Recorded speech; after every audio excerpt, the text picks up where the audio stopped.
Maaaring makauwi na sa bansa sa Desyembre ang 33-year-old OFW na si Jimmy Pacheco na kasali sa mga naging hostage ng militanteng grupong Hamas at isa sa mga pinalaya na. Ito ang siniguro ng Overseas Workers Welfare Administration o OWA at ni Foreign Affairs Undersecretary Eduardo De Vega. Nasa Israel pa siya, ang balak niya, ayusin yung mga papeles niya kasi po, siyempre, wala lahat ng papeles niya. Sinunog yung mga dokumento. At saka patay na yung amo niya. Wala, no? Siya, no? So, naghanap siya ng paraan.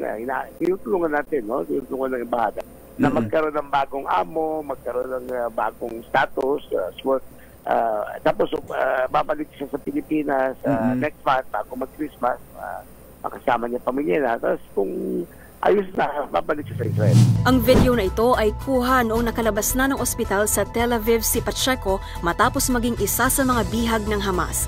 Nasa mahigit 200 sibilyan ang mga naging hostage ng Hamas sa Israel malapit sa border ng Gaza simula pa noong October 7. Kasamang lumaya ni Pacheco ang 23 pang hostage ng Hamas noong ikinasa ang ceasefire sa pagitan ng Israel at militanteng grupo.